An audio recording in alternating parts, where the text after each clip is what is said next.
Hello viewers, कैसे हैं आप सब। तो जिस तरह से आपको पता है हमारे पास एडवांस जावास्क्रिप्ट की लेक्चर सीरीज चल रही है।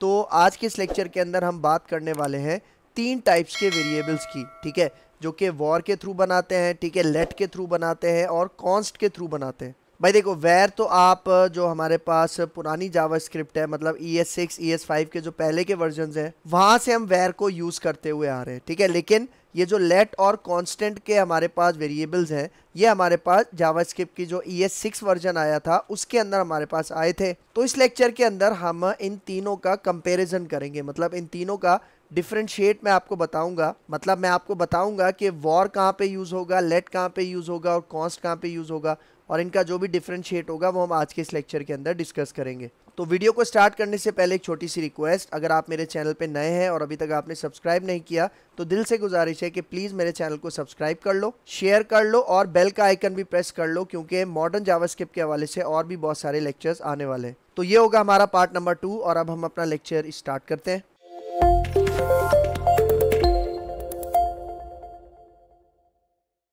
ठीक है, तो भाई यहाँ पे देखो, जिस तरह से आपको पता है कि भाई जब भी हमें वेरिएबल्स क्रिएट करने हैं, ठीक है, आज के मॉडर्न टाइम में जो भी हमें वेरिएबल्स क्रिएट करने हैं, या हम वॉर का कीवर्ड यूज़ करते हैं, या लेट यूज़ करते हैं, या कॉन्स्ट का कीवर्ड यूज़ करते हैं। लेकिन इन तीनों का आप समझ लो अपना अपना एक पर्पज़ है, अलग अलग पर्पज़ है, वो मैं आज के इस लेक्चर के अंदर आपको बताता हूँ। भाई देखो, इस कॉन्सेप्ट को समझने के लिए वेरिएबल्स का कॉन्सेप्ट बहुत अच्छे से आपको पता होना चाहिए। और आपको पता है वेरिएबल्स कैसे बनाते हैं, वेरिएबल्स क्या होते हैं, ये एक बहुत सिंपल सा कॉन्सेप्ट है जो कि हमने अपने पुराने जावास्क्रिप्ट की सीरीज के अंदर देखा था। ठीक है, तो आगे आ जाए। ठीक है, तो भाई देखो, अब मैं यहाँ पे बात करता हूँ सबसे पहले डिक्लेरेशन और इनिशियलाइजेशन की। आप सबको पता होगा कि डिक्लेरेशन, वेरिएबल की डिक्लेरेशन भी होती है, वेरिएबल की इनिशियलाइजेशन भी होती है। जब भी हम कोई वेरिएबल बनाते हैं तो हम दो तरीकों से क्या करते हैं, उसकी डिक्लेरेशन और इनिशियलाइजेशन कर सकते हैं। पहला तरीका क्या होता है कि जिस तरह यहाँ पे देखो, मैंने एक वेरिएबल बनाया a, ठीक है, तो इस पॉइंट पे मैं इसको क्या कह रहा हूँ, मैं इसको कह रहा हूँ डिक्लेरेशन। ठीक है, मतलब जहां पे मैंने क्या किया, सिर्फ वॉर का कीवर्ड यूज करके मैंने अपने वेरिएबल को डिक्लेयर किया, मतलब इसके अंदर मैंने वैल्यू असाइन नहीं की। तो जिस स्टेप के अंदर हम अपने वेरिएबल को वैल्यू असाइन करते हैं उसको बेसिकली कहा जाता है इनिशियलाइजेशन। तो मतलब जब भी हम एक वेरिएबल बनाते हैं और वैल्यू उसको असाइन करते हैं तो हम ये काम दो लाइंस में कर सकते हैं। पहले लाइन में हमने डिक्लेरेशन की और फिर दूसरी लाइन में हमने उसकी क्या की, इनिशियलाइजेशन की, और फिर अगर आप उसे प्रिंट करवाना चाह रहे हो तो वो भी करवा सकते हो। ठीक है, तो ये पहला तरीका होता है। दूसरे तरीके में हम क्या करते हैं, यहाँ पे देखो, दूसरे तरीके में हमारे पास ये जो डिक्लेरेशन और इनिशियलाइजेशन हो रही है वो एक ही लाइन में हो रही है। मतलब यहाँ पे देखो, इज इक्वल टू के लेफ्ट साइड में यहाँ पे मैंने अपना वेरिएबल डिक्लेयर किया a, और राइट साइड पे मैंने उसकी इनिशियलाइजेशन कर दी।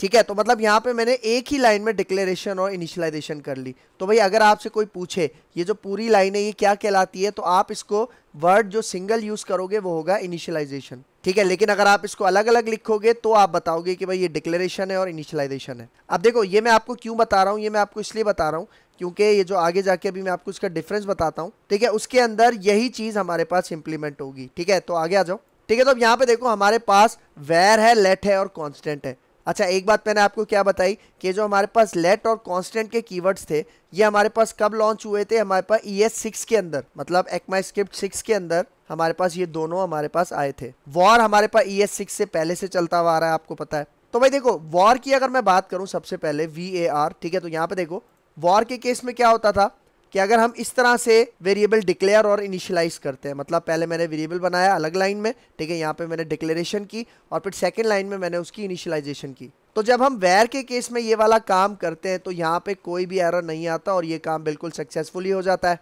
मतलब वेर के केस में मैं अलग लाइन में डिक्लेरेशन और अलग लाइन में इनिशियलाइजेशन कर सकता हूँ, यहाँ पे कोई इशू नहीं होगा। सेम इसी तरह अगर मैं लेट की बात करूँ तो लेट में भी कुछ इसी तरह का हिसाब है कि जिस तरह यहाँ पे देखो, अगर मैं लेट के थ्रू पहले वेरिएबल को डिक्लेयर कर रहा हूँ और फिर सेकंड लाइन में मैं उसकी क्या कर रहा हूँ, इनिशियलाइजेशन कर रहा हूँ, तो लेट के केस में भी मैं ये काम कर सकता हूँ। लेकिन अगर मैं कॉन्स्ट के ऊपर आऊं, मतलब अगर मैं कॉन्स्ट कीवर्ड के बारे में आपको बताऊं और अगर कॉन्स्ट के केस में मैं इस तरह से करूं कि भाई वो जो डिक्लेरेशन है वो मैं अलग लाइन में करूं और इनिशियलाइजेशन मैं अलग लाइन में करूं, तो ये काम मैं कॉन्स्ट के केस में नहीं कर सकता। मतलब अगर मैं कॉन्स्ट का वेरिएबल अलग डिक्लेयर करूंगा और उसकी इनिशियलाइजेशन अलग करूंगा तो इस केस में हमारे पास एरर आएगा, क्योंकि कॉन्स्ट के केस में हमारे ऊपर लाजमी है कि हमने क्या करना है, उसकी डिक्लेरेशन और इनिशियलाइजेशन एक ही लाइन में करनी है। क्योंकि अगर आप इसको मल्टीपल लाइंस में डिक्लेरेशन इनिशियलाइजेशन करोगे तो उसी वक्त आपके पास एरर आ जाएगा। तो अब इसी चीज़ को सबसे पहले मैं प्रैक्टिकली इंप्लीमेंट करके दिखाता हूँ।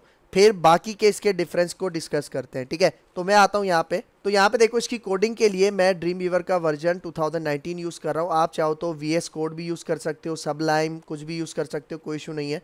तो यहाँ पे देखो मैं एक न्यू फाइल बना रहा हूँ, ठीक है, और ये HTML की फाइल होगी, इसी के अंदर मैं जावास्क्रिप्ट का कोड करूँगा, ठीक है। तो यहाँ पे देखो मैंने फाइल क्रिएट की HTML की, इसका कोड आ गया, इसको मैं सेव करता हूँ। सबसे पहले Ctrl+S करते हैं और यहाँ पे आके डेस्कटॉप पे मैं एक फोल्डर बना लेता हूँ, ठीक है। डेस्कटॉप पे मैं एक फोल्डर बना लेता हूँ, राइट क्लिक करते हैं और यहाँ पे जाके मैं न्यू पे जाता हूँ, ठीक है, और एक न्यू फोल्डर हम यहाँ पे ले लेते हैं और इसका नाम मैं यहाँ पे रख देता हूँ एडवांस JS के नाम से मैं यहाँ पे फोल्डर बना रहा हूँ। और अब इस फोल्डर के अंदर मैं फाइल सेव करता हूँ और इसका नाम मैं यहाँ पे रख देता हूँ war.let_const, ठीक है। और यहाँ पे आके अब मैं सेव के ऊपर क्लिक करता हूँ तो ये ऑटोमेटिक HTML की फाइल में सेव हो जाएगा, ठीक है। तो अब मैं यहाँ पे क्या करता हूँ, देखो बॉडी के अंदर मैं स्क्रिप्ट का टैग ओपन करता हूँ, ठीक है। तो स्क्रिप्ट लिख के मैं टैप करता हूँ तो यहाँ पे देखो पेयर टैग ओपन हो गया, ठीक है। और इसके अंदर सबसे पहले मैं आपको वैर को यूज़ करके दिखाता हूँ, ठीक है। मैं यहाँ पे कहता हूँ वैर और यहाँ पे आते हैं एक वेरिएबल बनाता हूँ a, ठीक है। तो यहाँ पे देखो मैंने फर्स्ट लाइन में इसको डिक्लेयर किया और अब इसको इनिशियलाइज़ करता हूँ और इनिशियलाइज़ करने के लिए यहाँ पे मैं अपने चैनल का नाम दे देता हूँ प्रोग्राम मेंटोर, ठीक है, सही। और यहाँ पे आके मैं इसको नीचे प्रिंट भी करवा के आपको दिखा देता हूँ, ठीक है। तो इस केस में हमारे पास कोई भी इशू नहीं आएगा और ये जो a के अंदर मैंने वैल्यू दी है वो हमारे पास बिल्कुल सक्सेसफुल तरीके से डिस्प्ले हो जाएगी, ठीक है। तो इसको सेव करते हैं और अपनी इस फाइल को रन करते हैं, ठीक है। तो यहाँ पे देखो ये एडवांस JS का फोल्डर मैंने डेस्कटॉप पे सेव किया था, इसके अंदर ये फाइल आपको नजर आ रही होगी। इसको मैं ओपन करता हूँ तो यहाँ पे देखो आपको रिजल्ट नजर आ रहा है प्रोग्राम मेंटोर, मतलब कोई इशू नहीं है। अगर मैं राइट क्लिक करता हूँ, ठीक है, और इंस्पेक्ट पे चलते हैं, ठीक है, और मैं इसका कंसोल भी आपको दिखा देता हूँ कि कोई एरर नहीं है, कोई इशू नहीं है, ठीक है। यहाँ पे देखो कंसोल को ओपन करते हैं तो यहाँ पे देखो कोई एरर नहीं है और रिजल्ट भी बिल्कुल सही तरह से आ रहा है, ठीक है, ठीक है। तो अब यहाँ पे देखो इन्हीं तीनों लाइंस को मैं कॉपी भी करता हूँ और कमेंट भी करता हूँ और नीचे आके मैं पेस्ट करता हूँ और यहाँ पे देखो यहाँ पे मैं सिंपल वॉर हटा के यहाँ पे लगा देता हूँ लेट, ठीक है। लेट लगाया, अब इसको सेव करते हैं, इसका रिजल्ट भी आपको दिखा देता हूँ, कोई इशू नहीं आएगा इसमें, ठीक है। यहाँ पे आ जाओ, ब्राउजर पे F5 करते हैं तो यहाँ पे देखो वही रिजल्ट आ रहा है सेम और देखो कंसोल में कोई एरर नहीं है। लेकिन अब अगर मैं अब यहाँ पे आके देखो मैं ये वाला पोर्शन यहाँ से कमेंट आउट करता हूँ और यहाँ पे अब जो मैं वेरिएबल बनाऊंगा वो कॉन्स्ट होगा, ठीक है। तो देखो यहाँ पे जैसे ही मैं कॉन्स्ट लगाता हूँ तो यहाँ पे देखो यहाँ पे मैं कॉन्स्ट का वेरिएबल अलग से डिक्लेयर कर रहा हूँ और इसको अलग लाइन में क्या कर रहा हूँ, इनिशियलाइज कर रहा हूँ। तो अब अगर मैं इसको सेव करता हूँ तो आप इसका रिजल्ट देखना, ठीक है। मैं ब्राउजर पे आके F5 करता हूँ तो ये देखो रिजल्ट नहीं आ रहा हमारे पास और कंसोल में देखो एरर आ रहा है, क्या आ रहा है, uncaught syntax error, missing initializer in constant declaration. समझ में आया, मतलब जहां पे आप कॉन्स्ट वेरिएबल को डिक्लेयर कर रहे हो आपको उसी लाइन में उसको इनिशियलाइज भी करना है, वरना अदरवाइज यहाँ पे एरर आएगा, ठीक है। तो अगर यहाँ पे देखो अगर मैं यहाँ से ये वाला पार्ट हटाता हूँ, ठीक है, और ये वाला पार्ट इसको मैं यहाँ से कट करके ऊपर ले आता हूँ, ठीक है, ऊपर ले आता हूँ और यहाँ पे देखो a के बाद इज इक्वल टू और फिर मैंने a की लाइन में क्या कर दी, इसकी इनिशियलाइजेशन कर दी, ठीक है। तो अब इसको सेव करता हूँ और इसका रिजल्ट आपको दिखाता हूँ, ठीक है। ब्राउजर पे आके इसको रिफ्रेश करते हैं तो यहाँ पे देखो रिजल्ट आ गया हमारे पास प्रोग्राम मेंटोर और देखो कंसोल में कोई भी एरर मौजूद नहीं है, ठीक है। तो ये तो हो गया इसका पहला डिफरेंस, ठीक है। अब चलते हैं इसके दूसरे डिफरेंस की बात करते हैं, ठीक है। तो यहाँ पे देखो ये आपको फिगर अच्छे समझ में आ गई होगी, फिर आगे आ जाओ, ठीक है। तो अब यहाँ पे देखो अब मैं आपको दूसरा डिफरेंस बता रहा हूँ इन तीनों के दरमियान में, ठीक है। वैर, लेट और कॉन्स्ट, जिस तरह से मैंने बताया लेट और कॉन्स्ट ES6 के अंदर आए थे और वॉर ES6 से पहले था, ठीक है। तो अब यहाँ पे देखो वैर में हम कुछ इस तरह का काम करते हैं, ठीक है। जिस तरह से यहाँ पे देखो मैंने एक वेरिएबल बनाया और उसको उसी लाइन में मैंने क्या कर दिया, इनिशियलाइज कर दिया। तो भाई देखो ये जो मैंने एक वेरिएबल बनाया है ना जिसका क्या नाम है a और उसके अंदर मैंने वैल्यू क्या असाइन कर दी, प्रोग्राम मेंटोर। तो भाई देखो वैर के केस के अंदर मैं इस वेरिएबल को दोबारा रीडिक्लेयर भी कर सकता हूं। किस तरह से, यहाँ पे देखो देखो मैंने पहले क्या बनाया था, a वेरिएबल में वैल्यू डाली थी प्रोग्राम मेंटोर, फिर मैंने दोबारा से वही वेरिएबल बनाया a और इसके अंदर मैंने यहाँ पे वैल्यू क्या डाल दी, आदिल, ठीक है। तो इस सेकंड लाइन को मैं यहाँ पे क्या कह रहा हूँ, रीडिक्लेयर। और वैर के केस में मैं ये वाला काम कर सकता हूँ, अलाउड है। मतलब पहले वेरिएबल बना हुआ इस नाम से, मैं दोबारा से उसी नाम से वेरिएबल बना रहा हूं लेकिन वैल्यू डिफरेंट है, तो इसको कहते हैं रीडिक्लेयर। तो वैर के केस में मैं रीडिक्लेयर कर सकता हूं। उसके बाद यहाँ पे देखो ये जो वेरिएबल था a, उसके अंदर यहाँ पे देखो हमारे पास वैल्यू क्या डाल दी मैंने, कुमार। लेकिन यहाँ पे देखो अब मैं इसको रीडिक्लेयर नहीं कर रहा,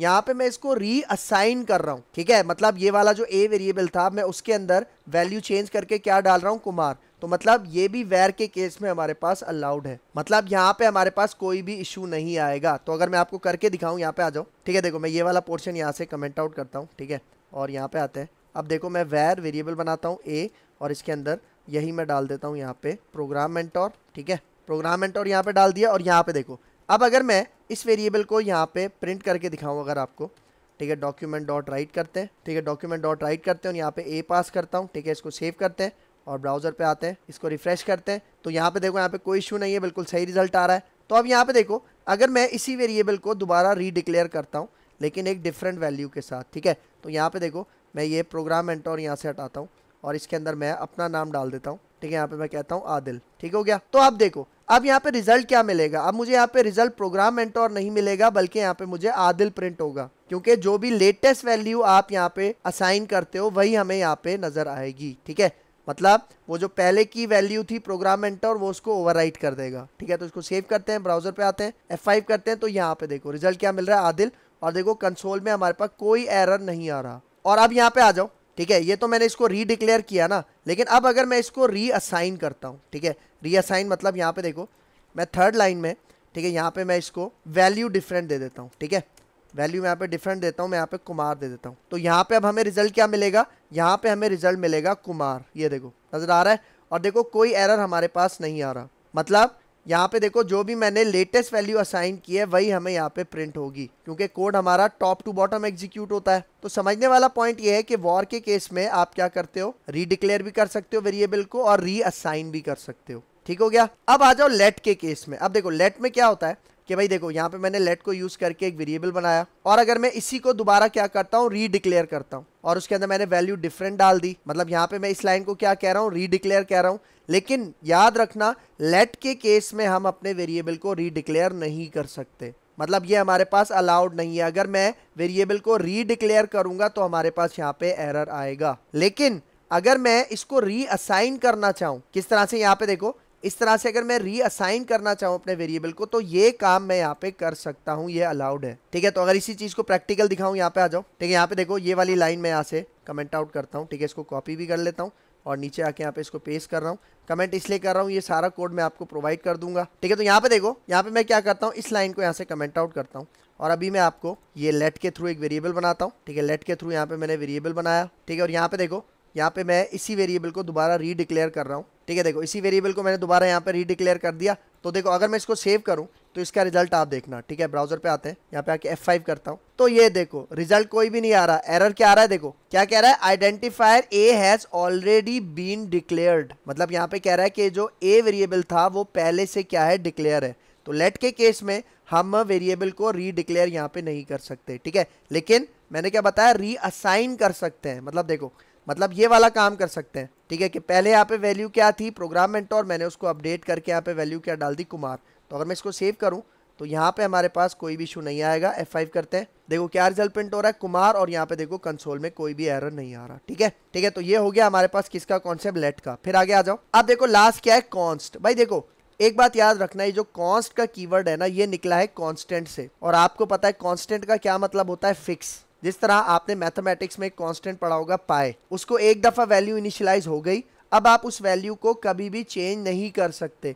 तो वही कॉन्सेप्ट होता है कॉन्स्ट का, ठीक है। यहाँ पे देखो, यहाँ पे सपोज करो मैंने इस तरह से एक वेरिएबल बनाया कॉन्स्ट को यूज करके, प्रोग्राम मेंटोर, तो आप इस वेरिएबल के अंदर सिर्फ एक ही दफा वैल्यू इनिशियलाइज कर सकते हो। इसका मतलब अगर मैं यहाँ पे इसको रीडिक्लेयर करूं तो मैं इसको रीडिक्लेयर भी नहीं कर सकता, ठीक है। तो इस केस में क्या आएगा, एरर आएगा। और अगर मैं इसको रीअसाइन करने की कोशिश करूं कुछ इस तरह से, तो मैं रीअसाइन भी नहीं कर सकता, ठीक है। और अगर इसी का प्रैक्टिकल करके दिखाऊं, यहाँ पे देखो, ठीक है, तो यहाँ पे देखो मैं इस कोड को यहाँ से कमेंट आउट करता हूँ, ठीक है, कमेंट आउट भी करता हूँ और कॉपी भी कर लेता हूँ, ठीक है। इसको नीचे पेस्ट करते हैं यहाँ पे आके, ठीक है। और यहाँ पे देखो अब मैं इसको कहता हूँ कॉन्स्ट, ठीक है, यहाँ पे कॉन्स्ट, और यहाँ पे मैं इसको रीडिक्लेयर करके आपको दिखाता हूँ। और ये वाली लाइन में फिलहाल यहाँ से कमेंट आउट करता हूँ, इसको सेव करते हैं और ब्राउजर पे आओ, ठीक है, F5 करता हूँ। तो यहाँ पे देखो वही एरर आ रहा है कि भाई a has already been declared, ठीक हो गया। तो अगर मैं यहाँ पे अब ये जो रीडिक्लेयर वाली लाइन थी इसको मैं कमेंट आउट करता हूँ और इसी को कांस्टेंट वेरिएबल को मैं रीअसाइन करता हूँ, ठीक है। तो इसको सेव करते हैं, ब्राउजर पे आओ, यहाँ पे आके F5 करता हूँ। तो ये देखो अब एरर चेंज हो गया, एरर पढ़ो क्या कह रहा है, uncaught type error assignment to constant variable. और देखो आपको लाइन नंबर भी बता रहा है यहाँ पे कि 35 लाइन नंबर में यहाँ पे ये इशू आ रहा है, देख रहे हो, क्योंकि कांस्टेंट वेरिएबल को हम सिर्फ एक ही दफा वैल्यू इनिशियलाइज कर सकते हैं, उसकी वैल्यू हम मॉडिफाई या चेंज नहीं कर सकते क्योंकि वो कांस्टेंट होता है, फिक्स होता है, ठीक है। तो एक ये डिफरेंस हो गया। अब आते हैं इसके लास्ट डिफरेंस के ऊपर, मतलब इन तीनों वेरिएबल्स के लास्ट डिफरेंस के ऊपर आते हैं, ठीक है। तो ये फिगर आपको अच्छे समझ में आ गई होगी, आगे आ जाओ। अब यहाँ पे देखो हमारे पास ये तीन वेरिएबल्स हैं, ठीक है। सबसे पहले मैं बात करता हूँ वेयर की, ठीक है। तो भाई देखो अगर मैं where को यूज करता हूं किसी ब्लॉक के अंदर, वो ब्लॉक कोई भी हो सकता है, वो इफ ब्लॉक भी हो सकता है, फॉर लूप का ब्लॉक भी हो सकता है। ब्लॉक में किसे कह रहा हूँ, वो जो हमारे पास कर्ली ब्रैकेट होते हैं जिसके अंदर हम अपना कोड लिखते हैं। तो यहाँ पे देखो, सपोज करो कि मैंने यहाँ पे एक इफ ब्लॉक बनाया, मतलब इफ कंडीशन यहाँ पे बनाई, और उसका ये जो ब्लॉक है, मतलब ये जो कर्ली ब्रैकेट है, जिसको आप ब्लॉक भी कह सकते हो, स्कोप भी कह सकते हो, तो इस ब्लॉक के अंदर, इस स्कोप के अंदर यहाँ पे मैंने where को यूज करके एक वेरिएबल बनाया a, और उसके अंदर वैल्यू क्या डाल दी, प्रोग्राम एंटर। तो अब आप एक बात याद रखना कि यहाँ पे ये जो हमारे पास where का वेरिएबल है ना, ये हमारे पास ग्लोबल स्कोप होता है। ग्लोबल स्कोप का क्या मतलब है भाई, यहाँ पे देखो, ये जो मैंने वेरिएबल बनाया है a, ये मैंने कहाँ बनाया है, इफ कंडीशन के स्कोप के अंदर, इफ कंडीशन के ब्लॉक के अंदर। लेकिन ग्लोबल स्कोप का क्या मतलब है कि भाई मैं इस वेरिएबल को इस कर्ली ब्रैकेट के बाहर भी यूज कर सकता हूं। मतलब यहां पे देखो मैं क्या कर रहा हूं, ये वेरिएबल मैंने डिक्लेयर किया इफ कंडीशन के ब्लॉक में, लेकिन मैं इसको प्रिंट कहां करवा रहा हूं, इफ कंडीशन के ब्लॉक के बाहर। तो इस केस में हमारे पास कोई भी इशू नहीं आएगा, इस केस में हमारे पास बिल्कुल सही तरह से काम करेगा। क्योंकि ग्लोबल स्कोप का क्या मतलब है कि भाई अगर आप एक वेरिएबल किसी स्कोप के अंदर बना रहे हो, किसी कर्ली ब्रैकेट के अंदर बना रहे हो, तो आप इसको उस कर्ली ब्रैकेट के बाहर भी यूज कर सकते हो। लेकिन अगर मैं आ जाऊं लेट के केस में, ठीक है, तो लेट के केस में भी अगर मैं इसी तरह का काम करूं कि हमारे पास एक इफ कंडीशन है और उसके ब्लॉक के अंदर मैंने यहाँ पे क्या बनाया है, एक वेरिएबल बनाया है लेट को यूज करके, और मैं उस वेरिएबल को कहाँ यूज कर रहा हूँ, इफ का जो ब्लॉक है उसके बाहर यूज कर रहा हूँ। लेकिन ये काम मैं लेट के केस में नहीं कर सकता।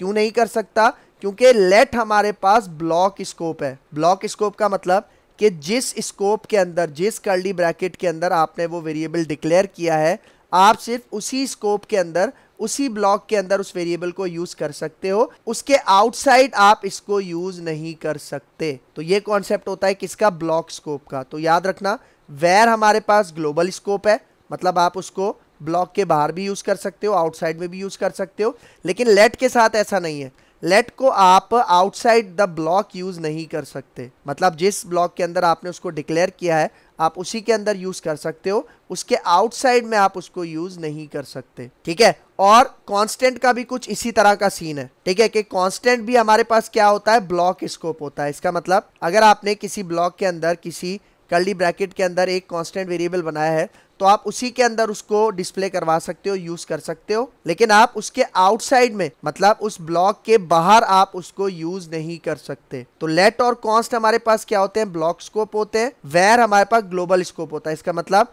वेयर के केस में मैं ये वाला काम कर सकता हूं, अलाउड है, लेकिन मैं लेट और कांस्टेंट के केस में ये वाला काम नहीं कर सकता, ये अलाउड नहीं है। तो अब आपको समझ में आ गया होगा कि ग्लोबल स्कोप और ब्लॉक स्कोप में क्या डिफरेंस है। तो अब इसी चीज को मैं प्रैक्टिकली करके दिखाता हूँ। यहाँ पे आ जाओ। ठीक है, देखो यहाँ पे मैं ये वाला कोड यहाँ से कमेंट आउट करता हूँ। ठीक है, पहले इसको हम यहाँ से अनकमेंट करते हैं और फिर सबको एक साथ सिलेक्ट करके मैं कमेंट आउट करता हूँ। और अब यहाँ पे देखो, मैं यहाँ पे इफ कंडीशन बनाता हूँ। ठीक है, ये इफ कंडीशन आ गई। ठीक है, यहाँ पे आके इसका हम बॉडी बना लेते हैं। ठीक है, ये यहाँ पे आ गई इसकी बॉडी। और अब इसके अंदर मैं कोई भी कंडीशन देता हूँ। फॉर एग्जाम्पल मैं क्या देता हूँ यहाँ पे, 5 बराबर है 5 के। ठीक है, तो ये कंडीशन ऑलवेज ट्रू होगी। तो यहाँ पे देखो, सबसे पहले मैं एक वेरिएबल बनाता हूँ यहाँ पे वैर को यूज करके ए, और इसके अंदर मैं वही वैल्यू यहाँ पे डाल देता हूँ, प्रोग्राम मेंटोर। ठीक है, तो यहाँ पे देखो, ये वेरिएबल मैंने कहाँ डिक्लेयर किया है, अपने इफ के ब्लॉक के अंदर, इफ के स्कोप के अंदर। लेकिन मैं इसको यूज करता हूँ यहाँ पे बाहर। कहाँ यूज करता हूँ, आउटसाइड में मैं क्या करता हूँ, इसको यूज करता हूँ और ए का वेरिएबल यहाँ पे आपको कॉल करके दिखाता हूँ। ठीक है, तो इसको सेव करते हैं, ब्राउजर पे आते हैं। ठीक है, यहाँ पे आके F5 करता हूँ, तो ये देखो रिजल्ट आ रहा है, प्रोग्राम मेंटोर, और देखो कोई भी एरर नहीं है। ठीक है, लेकिन अगर मैं यहाँ पे आऊँ, मैं इस कोड को यहाँ से कमेंट आउट करता हूँ, कॉपी भी कर लेता हूँ। ठीक है, और नीचे इसको पेस्ट करते हैं। ठीक है, और अब यहाँ पे मैं लेट को यूज़ करता हूँ। ठीक है, ये जो ए वेरिएबल है ये मैं बनाता हूँ लेट को यूज़ करके। ठीक है, तो अब इस केस में आप देखना, मैं इसको सेव करता हूँ, ब्राउजर पे आता हूँ। ठीक है, यहाँ पे आके F5 करता हूँ, तो ये देखो कोई रिजल्ट नहीं आ रहा, और एरर देखो क्या आ रहा है, ए इज नॉट डिफाइंड। मतलब यहाँ पे उसको ए नहीं मिल रहा, क्योंकि मैंने ए कहाँ पे बनाया था, अपने इस इफ ब्लॉक के अंदर। तो मैं इस ए वेरिएबल को इस इफ ब्लॉक के अंदर ही यूज कर सकता हूँ, आउटसाइड में यूज नहीं कर सकता। इस तरह से करूंगा तो हमारे पास एरर आएगा। लेकिन अगर देखो, मैं यहाँ पे एक वेरिएबल बना लेता हूँ, एक वेरिएबल बना लेता हूँ ए, मतलब इसके आउटसाइड में वेरिएबल बना रहा हूँ, और इसके अंदर यहाँ पे मैं अपना नाम स्टोर कर देता हूँ, आदिल। तो अब यहाँ पे क्या होगा कि यहाँ पे ये जो ए रिजल्ट हमें प्रिंट करवाएगा वो कौन सा होगा, ये वाला जिसके अंदर मैंने आदिल स्टोर किया था। तो इसको सेव करता हूँ, ब्राउजर पे आते हैं, यहाँ पे आके मैं F5 करता हूँ, तो ये देखो रिजल्ट आ गया आदिल, और देखो कंसोल पे भी कोई एरर नहीं है। इसका मतलब यहाँ पे देखो मैंने अपनी एक फाइल के अंदर दो ए नाम के वेरिएबल्स बनाए हैं, लेकिन ये दोनों एक दूसरे से डिफरेंट है। कैसे डिफरेंट है? क्योंकि ये देखो, ये जो मैंने ए वेरिएबल बनाया था ये मैंने इफ के ब्लॉक के अंदर बनाया है और ये मैंने आउटसाइड द ब्लॉक बनाया है, इसलिए ये दोनों ए वेरिएबल्स डिफरेंट है। ठीक है, तो ये कॉन्सेप्ट भी आपने याद रखना है। ठीक है, और अगर मैं कॉन्स्ट के बारे में बताऊं तो कॉन्स्ट का भी कुछ इसी तरह का सीन है। ठीक है, देखो मैं यहाँ पे इसको कॉपी करता हूँ, कमेंट करता हूँ और नीचे आके मैं इसको यहाँ पे पेस्ट करता हूँ। ठीक है, यहाँ पे देखो ये वाली लाइन मैं फिलहाल यहाँ से कमेंट आउट करता हूँ। ठीक है, और यहाँ पे आके मैं लेट हटा के यहाँ पे कॉन्स्ट दे देता हूँ। ठीक है, कॉन्स्ट हो गया। तो यहाँ पे देखो कॉन्स्ट मैंने अभी कौन से स्कोप में डिक्लेयर किया है, इफ वाले स्कोप में, और इसको मैं यूज कहाँ कर रहा हूँ, आउटसाइड द स्कोप। ठीक है, तो अगर मैं इसको सेव करूँ, इसका रिजल्ट आपको दिखाऊँ ब्राउजर पे, F5 करते हैं तो ये देखो एरर आ रहा है और यहाँ पे वही एरर आ रहा है, ए इज नॉट डिफाइंड, मतलब ए हमारे पास डिफाइंड नहीं है। ठीक है, तो अगर यहाँ पे देखो, यहाँ पे मैं इसको डिफाइन कर देता हूँ। ठीक है, यहाँ पे मैं लेट हटा के यहाँ पे कॉन्स्ट लगा देता हूँ। ठीक है, सही है। और अगर मैं इसको सेव करूं और यहाँ पे ब्राउजर पे आओ, F5 करते हैं तो ये देखो यहाँ पे रिजल्ट आ गया आदिल। ठीक है, और यहाँ पे वही केस है कि भाई ये वाला जो कांस्टेंट वेरिएबल है ए, वो इस वाले कांस्टेंट वेरिएबल से बिल्कुल डिफरेंट है। क्यों? क्योंकि दोनों वेरिएबल्स अलग अलग स्कोप के अंदर बनाए गए हैं। ठीक है, तो ये पॉइंट आपने अच्छे से याद रखना है। ठीक है, तो अब आपको ये जो कॉन्सेप्ट है ये भी अच्छे समझ में आ गया होगा। तो तीन डिफरेंसेस थे इन तीनों वेरिएबल्स के दरमियान में। अब आ जाओ लास्ट में, इसके कुछ इंपॉर्टेंट पॉइंट्स हैं वो भी अच्छे से नोट कर लेना। ठीक है, तो यहाँ पे देखो सबसे पहला point, var is global scoped while let and constant are block scoped. वही बात जो अभी मैंने प्रैक्टिकल करके बताई कि वेयर ग्लोबल स्कोप होता है, लेट और कांस्टेंट हमारे पास ब्लॉक स्कोप होते हैं। फिर आ जाओ second point, var and let variables can be reassigned while constant variables can not, मतलब वॉर और लेट वेरिएबल्स को आप रीअसाइन कर सकते हो लेकिन कांस्टेंट वेरिएबल्स को आप रीअसाइन नहीं कर सकते। फिर आगे आ जाओ, नेक्स्ट पॉइंट यहाँ पे देखो, var variables are declared using the var keyword while let and const variables are declared using the let and const keywords respectively. मतलब यही जो तीनों हमारे पास नाम है, वेयर, लेट और कॉन्स्ट, इन्हीं को आप यूज करोगे वेरिएबल्स को डिक्लेयर करने के लिए। अब ये आपके ऊपर डिपेंड करता है कि आप वॉर कहाँ यूज करते हो, लेट कहाँ यूज करते हो, कॉन्स्ट कहाँ यूज करते हो। जो भी रिक्वायरमेंट होगी उसके हिसाब से आपको पता चल जाएगा कि भाई यहाँ पे कौन सा मुझे वेरिएबल यूज करना है। फिर आ जाओ last point, const variables are immutable. अब देखो इम्यूटेबल का क्या मतलब है, अनचेंजेबल। मतलब कांस्टेंट वेरिएबल्स हमारे पास क्या होते हैं, इम्यूटेबल होते हैं, मतलब अनचेंजेबल होते हैं। और इसी की एक और टर्म भी होती है जिसको हम कहते हैं म्यूटेबल। म्यूटेबल मतलब चेंजेबल और इम्यूटेबल मतलब अनचेंजेबल। तो कांस्टेंट वेरिएबल्स को आप चेंज नहीं कर सकते, मतलब ना ही रीडिक्लेयर कर सकते हो ना ही रीअसाइन कर सकते हो। While let and var variables are not, मतलब लेट और वेयर वेरिएबल्स हमारे पास इम्यूटेबल नहीं होते क्योंकि इसके अंदर हम रीअसाइनिंग कर सकते हैं। ठीक है, तो ये हमारे पास कॉन्सेप्ट था इन तीनों का। तो यहाँ पे हमारे पास ये वीडियो हो गई है कंप्लीट। तो अगर आपको मेरी वीडियो पसंद आई है तो मेरा चैनल जरूर सब्सक्राइब करके जाना, बेल का आइकन भी प्रेस करना क्योंकि और भी बहुत सारी वीडियोस आने वाली हैं। तो इस वीडियो के हवाले से कोई भी कंफ्यूजन है तो कमेंट बॉक्स में मुझसे जरूर पूछ लेना। तो मिलते हैं इंशाल्लाह नेक्स्ट लेक्चर में, तब तक के लिए देखते रहिए मेरा चैनल प्रोग्राम मेंटोर।